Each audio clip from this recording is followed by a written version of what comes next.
Assalamualaikum warahmatullahi wabarakatuh. Selamat siang kepada teman-teman dan Bapak dosen pengampu mata kuliah Komunikasi Data dan Jaringan Komputer.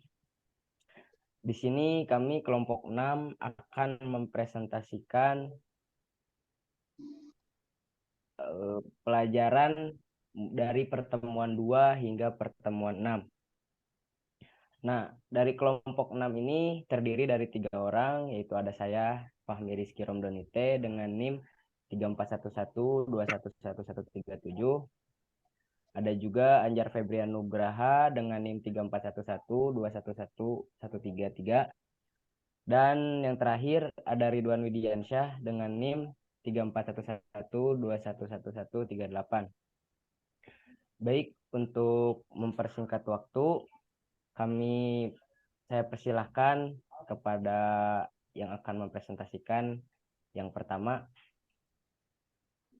oleh Ridwan. Definisi jaringan. Jaringan atau network didefinisikan sebagai social structures created by communication among individuals and groups. Struktur sosial yang diciptakan melalui komunikasi di antara sejumlah individu dan kelompok. Ketika orang berkomunikasi dengan orang lain, maka terciptalah hubungan link yang merupakan garis-garis komunikasi dan organisasi.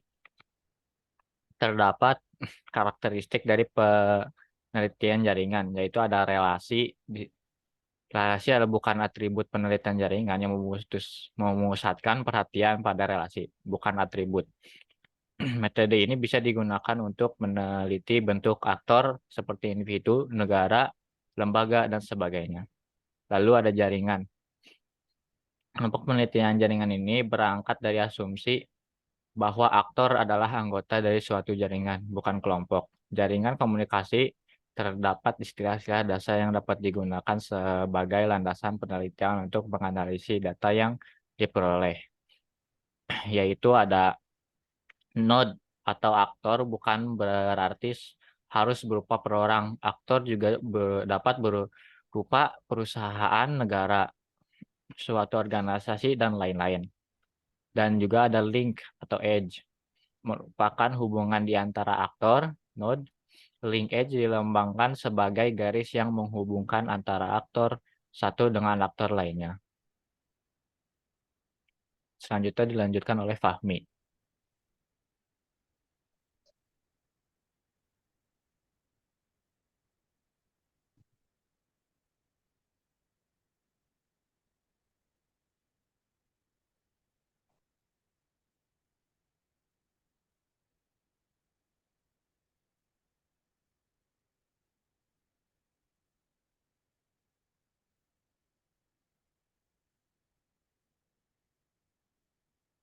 Fahmi, kamu di mute, Fahmi. Oh, maaf. Oke. Yaitu selanjutnya ada local area network atau disingkat adalah LAN. Seperti yang kita ketahui, local area network ini adalah bahasa jaringan di daerah area yang paling kecil. Areanya yaitu tidak jauh-jauh, paling dalam satu bangunan atau satu rumah atau satu kantor. Nah, jumlah komputer yang ada di sana juga sedikit, layanannya juga sedikit. Kecepatan cukup sampai 100 Mbps itu sudah memenuhi. Lalu tipe-tipe jaringan komputer itu yang pertama ada LAN, adalah suatu jaringan komputer yang hanya mencakup lokal saja, sama seperti yang dibahas tadi. Nah, untuk fungsinya, jaringan LAN memiliki beberapa fungsi dan kegunaan tertentu.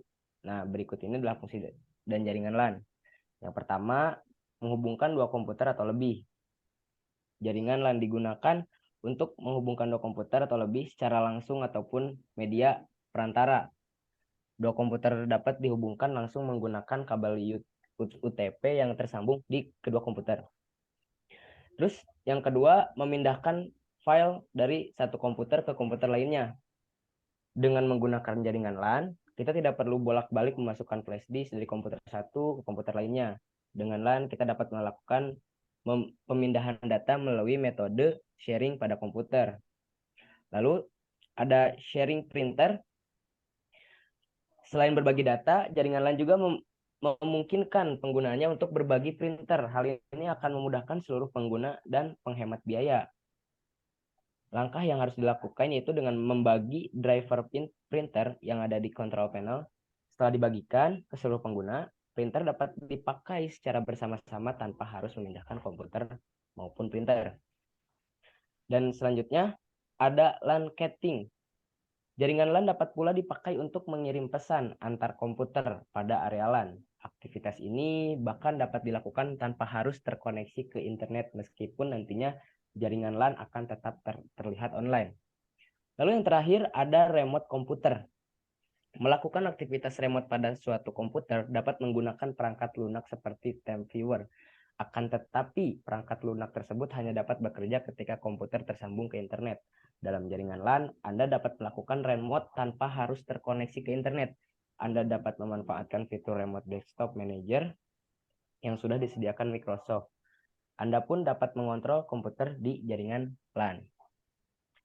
Nah, untuk kelebihan dan kekurangan LAN, untuk kelebihannya, karena jangkauannya yang hanya mencakup area kecil, LAN tidak akan menguras terlalu banyak biaya.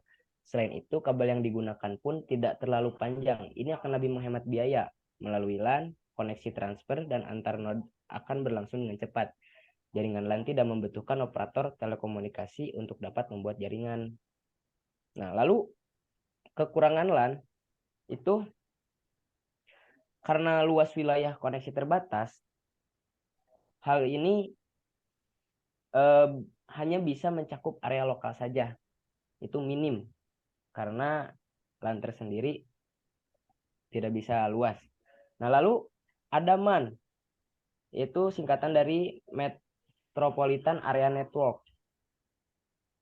Nah, Metropolitan Area Network adalah suatu jaringan yang dapat mencakup area yang lebih luas, beda dengan LAN, dan menggunakan teknologi yang lebih canggih dari LAN. Jaringan MAN merupakan gabungan beberapa jaringan LAN yang mana menjangkau hingga 10 sampai dengan 50 km. MAN sendiri mempunyai karakteristik sebagai berikut. Itu yang pertama, meliputi area yang lebih luas dari LAN, yakni 10 sampai 50 km. Nah, yang kedua, sebuah MAN umumnya tidak memiliki oleh satu organisasi. MAN umumnya dimiliki oleh salah satu konsorsium pengguna atau oleh penyedia layanan jaringan yang menyediakan pelayanan kepada pengguna. Lalu yang ketiga, MAN bertindak sebagai jaringan berkecepatan tinggi sehingga memungkinkan untuk berbagai sumber daya daerah. Hal ini pun sering digunakan untuk menyediakan koneksi bersama. Terus yang keempat, sekalipun MAN lebih besar dari LAN, teknologi yang dipakai biasanya sama dengan LAN. Lalu yang kelima, MAN hanya memiliki sebuah atau dua buah kabel dan tidak memiliki elemen switching yang berfungsi untuk mengatur paket melalui beberapa output. Nah, untuk fungsi MAN tersendiri, itu jaringan MAN mempunyai fungsi untuk memenuhi kebutuhan internet pada sebuah perusahaan. MAN akan mempermudah pembagian dan penerimaan data maupun informasi. Terlebih lagi, pemusatan data pada MAN akan lebih mudah dilakukan. Lalu ada kelebihan dan kekurangan MAN. Kelebihan dan kekurangan MAN, jaringan MAN mempunyai plus minus tersendiri. Berikut ini adalah kelebihan dan kekurangan jaringan Metropolitan Area Network atau MAN. Kelebihannya yang pertama, MAN mempunyai area jangkauan yang lebih luas dibandingkan LAN. Hal ini karena MAN dapat mencangkup lingkup satu kota. Hal ini membuat komunikasi dengan jaringan MAN menjadi lebih efisien.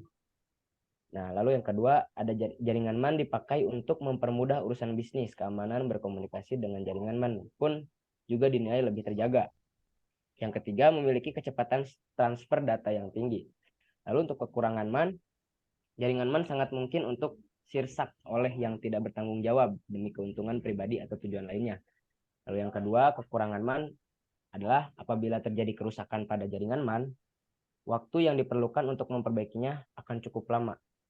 Nah, terus yang selanjutnya ada WAN.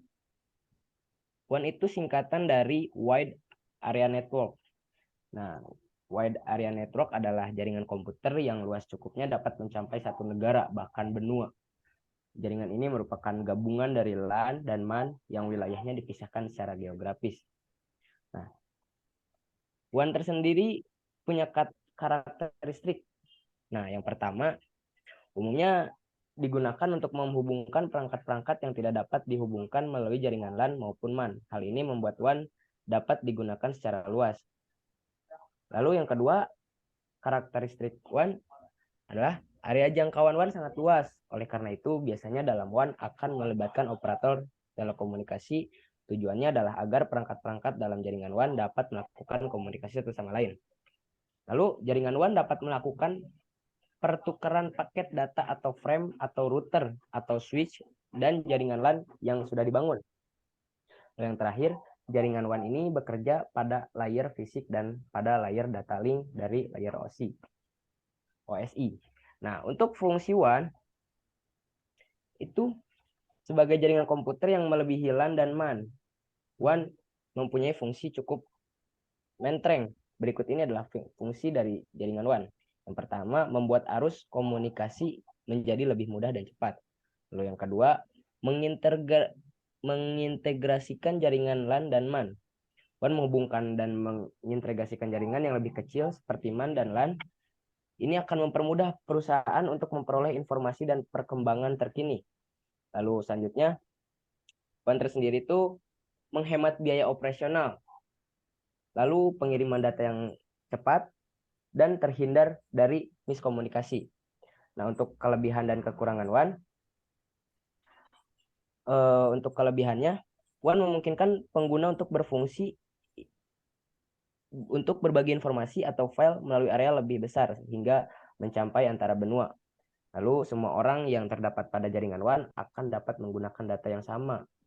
WAN mempunyai sistem jaringan yang luas dan besar sehingga mampu menjangkau negara, benua, bahkan seluruh dunia. Dengan memanfaatkan koneksi workstation, jaringan WAN dapat digunakan untuk berbagi resources atau sumber daya.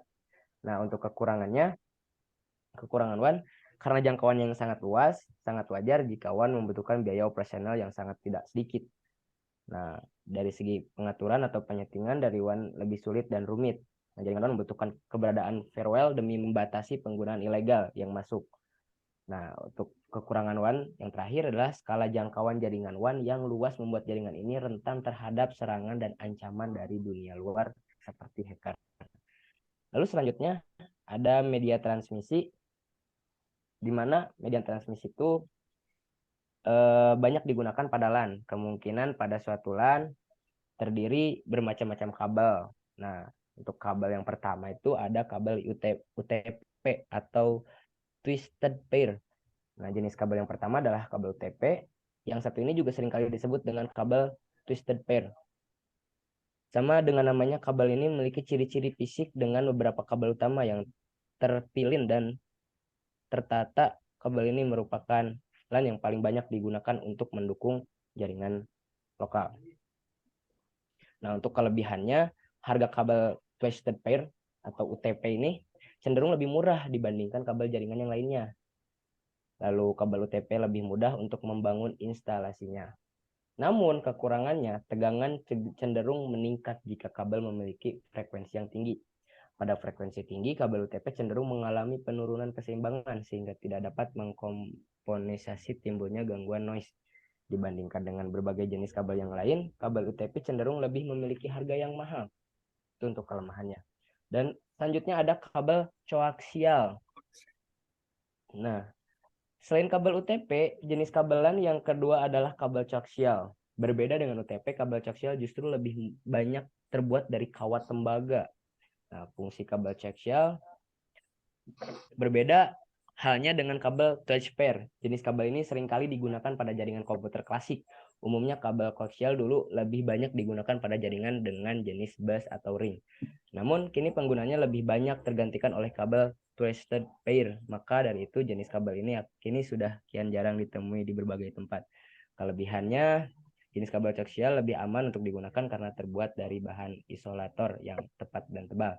Jenis isolator pada kabel koaksial sebagai pelapisnya lebih tebal sehingga cukup menampung frekuensi tinggi. Kekurangannya yaitu kabel koaksial memiliki fungsi yang mengirim data dan jumlah yang terbatas karena bahan isolatornya yang tebal, maka kabel ini tidak fleksibel. Lalu ada kabel yang terakhir, ada kabel fiber optik, di mana fungsinya kabel sama halnya dengan kabel transfer dan koaksial. Kabel fiber optik umumnya lebih banyak digunakan pada jaringan backbone yang memiliki suatu perusahaan. Nah, kelebihannya lebih tahan terhadap tergangguan elektromagnetik, lalu memiliki kapasitas yang cukup besar. Kabel fiber optik berfungsi untuk mengirim transmisi dengan jarak yang lebih jauh, memiliki kecepatan tinggi, bentuk fisiknya cenderung lebih fleksibel, tahan terhadap gelombang radio. Namun kelemahannya, harga dari kabel fiber optik jauh lebih mahal. Nah, lalu yang selanjutnya ada topologi. Oh, oke, selanjutnya akan dilanjutkan oleh teman saya. Untuk Ethernet adalah jaringan yang masuk ke dalam kategori area local area network atau LAN atau jaringan area lokal. Sistem komunikasi yang dibangun dengan Ethernet akan membagi arus data ke dalam frame. Pada masing-masing frame terdapat alamat tujuan dan sumber data. Kecepatan jaringan Ethernet sendiri terbagi menjadi 4. Ada 10.000 megabit per detik atau bisa juga disebut 10 gigabit per detik. Jaringan berkecepatan tinggi ini standarnya masih belum diimplementasikan secara umum. Ada juga yang 1000 megabit per detik atau dikenal dengan 1 gigabit per detik karena masuk dalam suatu satuan giga, membuat jaringan ini lebih dikenal dengan nama gigabit internet. Ada juga 100 megabit internet per detik. Ethernet jenis ini biasanya banyak dikenal dengan sebutan Fast Ethernet. Yang terakhir ada 10 megabit per detik. Jaringan dengan kecepatan ini sudah umum dan hanya disebut sebagai Ethernet. Lalu itu ada beberapa jaringan lain, yaitu ada Local Talk, adalah implementasi awal Apple dari antarmuka jaringan fisik Apple untuk komunikasi Apple II dan Macintosh. LocalTalk menggunakan sistem kabel twisted pair terlindung yang terhubung ke transceiver self-terminating. Kecepatan data maksimumnya ada 230 kbps atau kilobyte per detik. Lalu ada token ring. Token ring atau topologi jaringan ring merupakan sebuah topologi jaringan komputer yang mempunyai ciri khas, yaitu bentuknya yang menyerupai cincin. Semua server dan juga workstation akan dikoneksikan menjadi satu sehingga membentuk lingkaran. Maka tidak heran jika nama topologi jaringan yang satu ini bernama token ring. Lalu ada FDDI atau nama panjangnya adalah Fiber Distributed Data Interface, sebuah protokol jaringan yang menghubungkan antara dua atau lebih jaringan bahkan pada jarak yang jauh. Metode aksesnya yang digunakan oleh FDDI adalah model token. Ada juga ATM, yaitu Asynchronous Transfer Mode. Teknologi switching atau multiplexing dimaksud untuk memindahkan berbagai jenis trafik, data, suara, video, audio dengan cepat dan efisien. Sirkuit switching umumnya mensyaratkan bahwa paket di set ke posisi dalam frame berulang. Misalnya, sinkron dalam waktu langkah sesuai dengan aplikasi atau jam jaringan. Transmisi asinkronus memungkinkan sel-sel yang akan diposisikan di mana saja dalam data stream. Yang terakhir ada WLAN. WLAN adalah singkatan dari Wireless Local Area Network. Jaringan komputer lokal yang menggunakan gelombang radio sebagai media transmisi. Jadi untuk menghubungkan antara perangkat sebagai antar komputer atau komputer ke internet menggunakan sinyal wireless. Selanjutnya dibacakan oleh Anjar.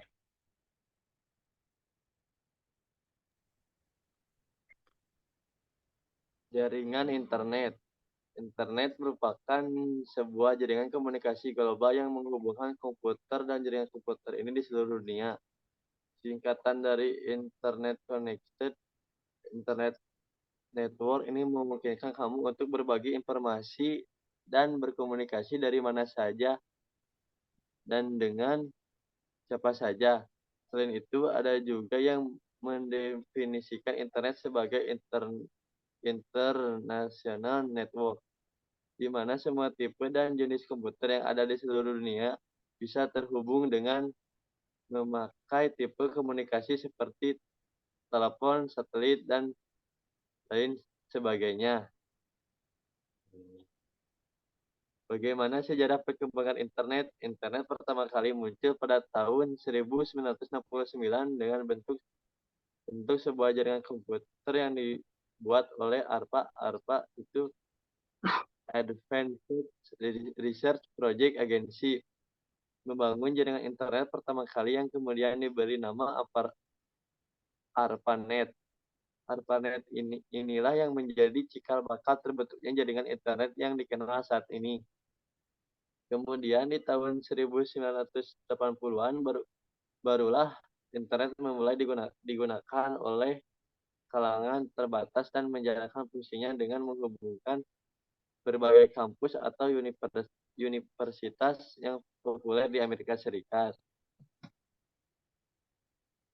Cara kerja internet: satu, terkoneksi dengan modem atau router. Komputer atau smartphone Anda bisa terkoneksi dengan web melalui modem atau router. 2. Mengetik alamat website. Ketika Anda mengetik alamat website di browser dan menekan tombol enter, alamat tersebut akan terhubung dengan ISP dan ISP tersebut juga terkoneksi dengan DNS atau Dominant Name Server. 3. Hypertext Transfer Protocol. Browser Anda akan mengirim HTTP request pada server yang dituju menggunakan TCP atau IP. Kemudian jika semua berjalan lancar, server yang dituju akan mengirimkan sinyal 200 OK. Barulah seluruh elemen seperti teks dan gambar dalam bentuk data akan dikirimkan. Dan terakhir, browser menampilkan data. Dari data tersebut, browser Anda akan menampilkan seluruh data tersebut sehingga Anda bisa membacanya seperti situs ini.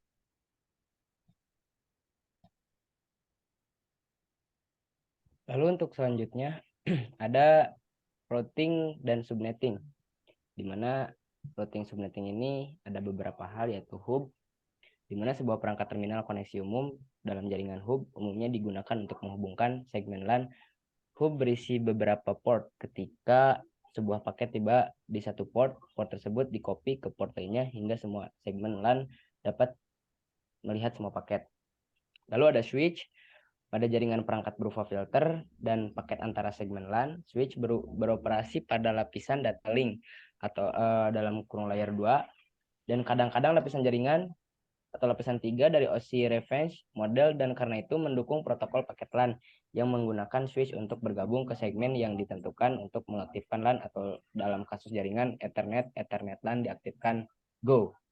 Lalu yang terakhir ada router, sebuah perangkat yang digunakan bersama jaringan data paket. Router terhubung dengan setidaknya 2 jaringan, umumnya 2 LAN atau WAN atau LAN dan jaringan ISP. Router biasanya menjadi sebuah gateway di mana 2 atau lebih jaringan terhubung.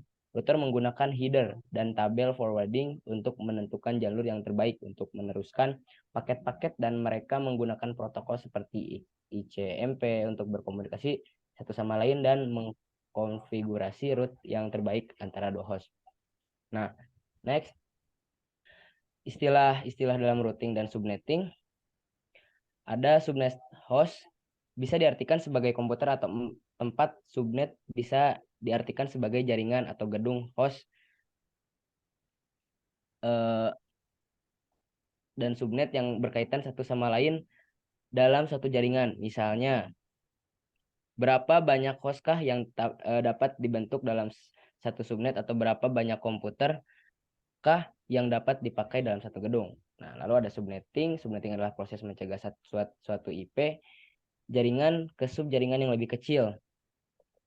Lalu ada routing. Routing adalah proses penerusan paket data dari suatu jaringan menuju jaringan lainnya. Pengiriman paket pada jaringan dapat diteruskan ke jaringan lainnya melalui mekanisme routing. Lalu ada DMZ. DMZ adalah suatu such referential lamp. bagi hacker yang digunakan untuk melindungi sistem internal yang berhubungan dengan serangan hack, DMZ bekerja pada seluruh dasar pelayanan jaringan yang membutuhkan akses terhadap dunia luar ke bagian jaringan yang lainnya. Lalu ada static routing dibangun berdasarkan definisi dari administrator. Seorang administrator harus cermat jika terjadi kesalahan salah satu tabel routing, maka jaringan tidak terkoneksi. Routing statik merupakan algoritma non-adaptif di mana jalur-jalur ketujuan ditentukan langsung oleh administrator secara manual. Lalu ada dynamic routing. Pengertian routing dinamik, cara untuk membuat suatu tabel routing secara dinamis, berubah-ubah secara otomatis jika topologi jaringan berubah. Routing dinamik merupakan algoritma adaptif di mana pemilihan jalur ditentukan oleh sebuah protokol.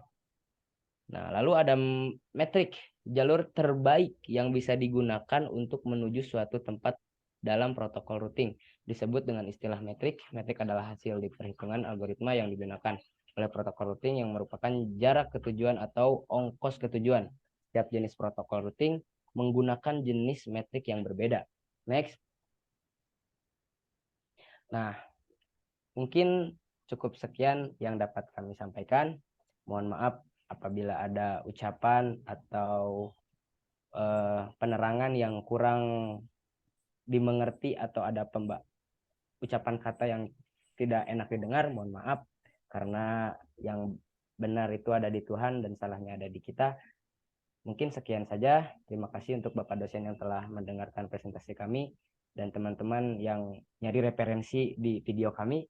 Oke, terima kasih. Wabillahi taufiq wal hidayah. Wassalamualaikum warahmatullahi wabarakatuh.